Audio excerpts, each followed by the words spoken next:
अगर आपके पास कोई प्रॉपर्टी है और आपने रेंट पे दी हुई है और वहाँ से आप रेंट लेते हैं और अपनी टैक्स रिटर्न में रेंट को डिक्लेयर भी कर रहे हैं और टैक्स भी दे रहे हैं।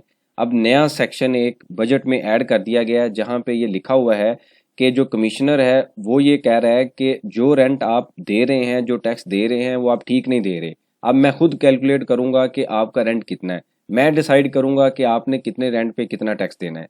इस सेक्शन का 7E प्रॉपर्टी टैक्स के साथ क्या लिंक बनता है और आने वाले दिनों में इसके ऊपर क्या इम्पैक्ट आ सकता है और किस तरीके से कमिश्नर रेंट कैलकुलेट करेगा, आज के इस लेक्चर में सारे कॉन्सेप्ट को स्टडी करते हैं। आप देखें प्रैक्टिकल अर्निंग है, उसमें फ़हीम महबूब।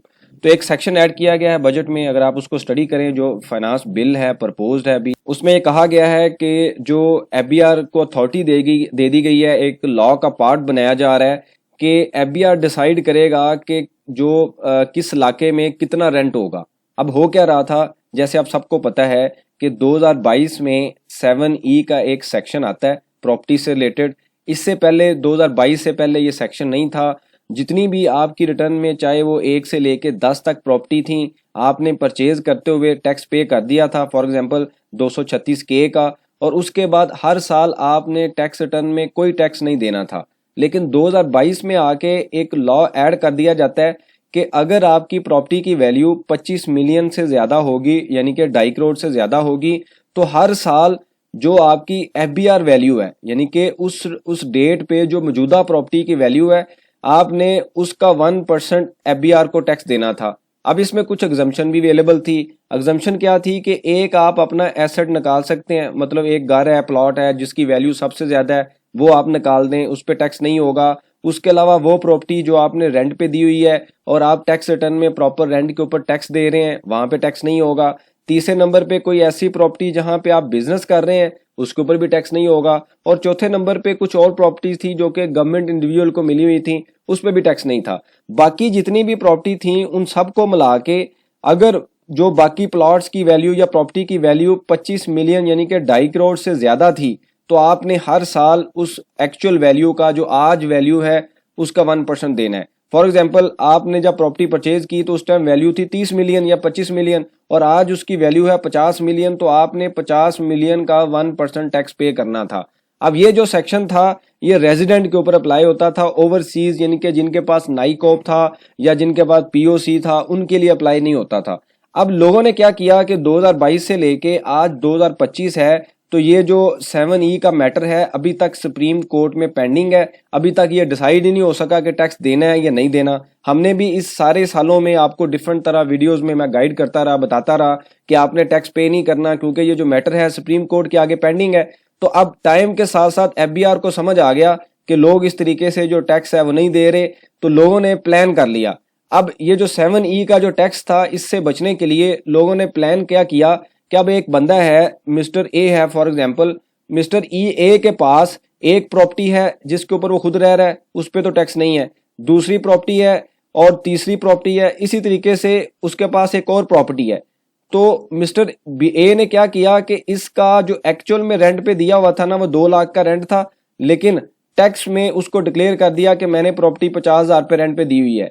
इसी तरीके से बिल्डिंग दूसरी थी, उसको एक्चुअल में रेंट दिया हुआ था 3 लाख और टैक्स में डिक्लेयर कर दिया कि 70,000 पे रेंट पे दिया हुआ है। चौथी जो बिल्डिंग थी उसका रेंट था 1.5 लाख मंथली और टैक्स में शो कर दिया कि मैंने 40,000 पे रेंट पे दिया हुआ है। मतलब यह है कि एग्रीमेंट 2 किए। एक वो एग्रीमेंट जिसके ऊपर प्रॉपर बैंक में पैसे आए और टैक्स भी दिया, और दूसरी जो अमाउंट थी वो कैश में ले ली। अब मतलब यह है कि ये बिल्डिंग जिस एरिया में थी उसमें उस एरिया में एक्चुअल तो रेंट यही था, लेकिन शो ये कर दिया। अब 7E से बचने के लिए जो यहाँ पे ये शो कर दिया कि मैंने 3 बिल्डिंग्स का रेंट ले रहा हूँ और उसके ऊपर उसको टैक्स रिटर्न में डिक्लेयर भी कर दिया और उसके ऊपर टैक्स भी दे दिया। अब एफबीआर को तो ये लगता था, क्योंकि उन्होंने खुद कह दिया था कि वो बिल्डिंग जो आपने रेंट पे दी हुई है उस पर टैक्स नहीं, उस पर 7E टैक्स आपने नहीं देना। अब लोगों ने इस तरीके से 2022 से लेके 2025 तक लोग काफी समझदार हो गए। उन्होंने ये प्लान करके जो रेंट की अमाउंट चेंज करके थोड़ा सा टैक्स दे दिया और 7E का जो टैक्स है वो बचा लिया। कैसे बच गया कि इन सबको जमा करके, फॉर एग्जांपल साल का वो 4 लाख रुपया टैक्स दे रहे थे, ठीक है, एग्जांपल दे रहा हूं मैं आपको, लेकिन इन तीनों बिल्डिंग्स को अगर आप जमा करें तो इसकी वैल्यू बनती थी फॉर एग्जांपल 150 मिलियन यानी कि 15 करोड़।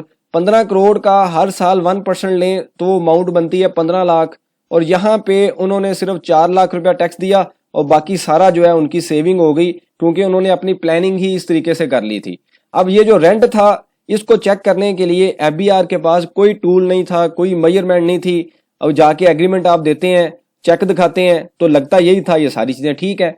तो अब एफबीआर ने एक नया जो है रूल बना दिया है, लॉ बना दिया है कि ये जो प्रॉपर्टी आपने ली हुई है 1, 2 और 3 जो कमर्शियल प्रॉपर्टी है उस एरिया का जो एफबीआर वैल्यू है, फॉर एग्जांपल आपकी जो प्रॉपर्टी 1 है इसकी जो एफबीआर वैल्यू है ना वो फॉर एग्जांपल है 70 मिलियन यानी कि 7 करोड़। अब एफबीआर ये कहता है कि जी मैंने जो एफबीआर की वैल्यू है 70 मिलियन इसका 4% एनुअल कंसीडर करूंगा कि आपका रेंट है। 70 मिलियन का 4% लें वो बनता है 2.8 मिलियन, मतलब 28 लाख।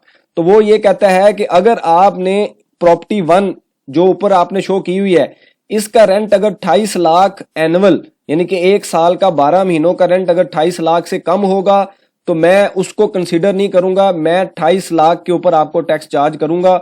और ये एफबीआर ने खुद डिसाइड किया है, वो देखेगा कि उस एरिया में फॉर एग्जांपल ये आपकी जो प्रॉपर्टी है वो एमएम आलम रोड पे है फॉर एग्जांपल, और वहां पे वो देखेगा कि आज की डेट में कमर्शियल वैल्यू की यानी कि उस डेट में जिस डेट में आपने रिटर्न फाइल की है उस डेट में एफबीआर वैल्यू कितनी है इसकी, उसको नजर आया कि आज की डेट में यानी कि उस डेट में इसकी एफबीआर वैल्यू है 70 मिलियन। वो इसका 4% लेगा और आपको कहेगा कि भाई मुझे दिखाएं इसका तो रेंट ये बनता है, और आपने तो वहां 50,000 शो किया हुआ है या 70,000 शो किया हुआ है तो आपने तो कम टैक्स दिया है मुझे। तो एफबीआर अपनी मर्जी से इस तरीके से रेंट कैलकुलेट करेगा और उसके ऊपर आपको टैक्स चार्ज करेगा। तो लोगों की जो प्लानिंग थी रेंट पे देने की अब उसको एफबीआर खुद कंट्रोल करेगा। जब ये सारी चीजें खुद कंट्रोल होंगी तो जारी बात है आपका जो टैक्स है वो ज्यादा होगा। अब ये भी हो सकता है सम टाइम, ये तो एक साइड पे इंफॉर्मेशन है, सम टाइम ये भी हो सकता है कोई आपकी बिल्डिंग है जिसका कोई डिस्प्यूट चल रहा है, कोई लीगल केस चल रहा है, कोई भी इशू हो सकता है।